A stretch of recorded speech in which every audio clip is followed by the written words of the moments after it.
بسم اللہ والصلاة والسلام علی رسول اللہ۔ محترم سامعین و ناظرین، آج کی اس ویڈیو میں ہم سب جانیں گے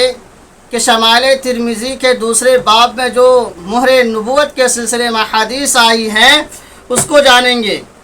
حضرت رمیثہ کہتی ہیں کہ میں نے نبی کریم صلی اللہ علیہ وسلم سے سنا فعلت، اور اگر میں چاہتی تو اس مہر کو بوسہ دے لیتی جو نبی کریم صلی اللہ علیہ وسلم کے دونوں کاندھوں کے درمیان میں تھی، من قربہ، میں اتنی قریب تھی اس سے، لفعلت، تو میں ایسا کر سکتی تھی۔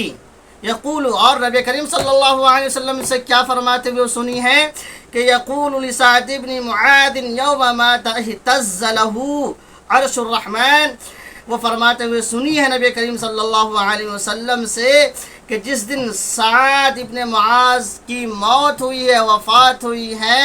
اس دن عرش الرحمن یعنی رحمان کا عرش ہل گیا تھا۔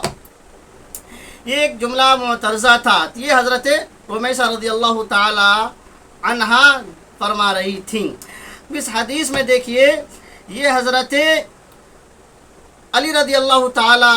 عنہ کی اولاد میں سے ہیں جو اس حدیث کو روایت کرتے ہیں۔ اس سے پہلے بھی یہ حدیث پہلے باب میں گزر چکی ہے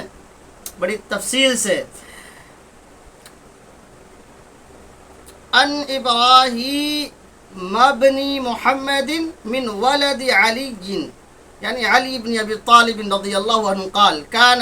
علي اذا وصف رسول الله صلى الله عليه وسلم فذكر الحديث بطوله وقال بين كتفيه خاتم النبوة وهو خاتم النبيين۔ حضرت علی رضی اللہ تعالیٰ عنہ کی حدیث پیچھے گزر چکی ہے، اسی حدیث میں بھی ایک ٹکڑا بھی تھا کہ نبی کریم صلی اللہ علیہ وسلم کے دونوں کاندھوں کے درمیان میں مہر نبوت تھی، اور وہ ہوا خاتم النبیین، اور وہی نبیوں کی آخری کڑی ہے۔ یعنی حضرت محمد صلی اللہ علیہ وسلم تمام انبیاء علیہ السلام جو سلسلہ ایک چلا تھا، جو کڑی چلی تھی نبوت کی اور انبیاء کی، وہ حضور نبی کریم صلی اللہ علیہ وسلم پر آ کر ختم ہو گئی وہ کڑی، تو اس لیے آپ کو الخاتم کہا گیا، خاتم النبی۔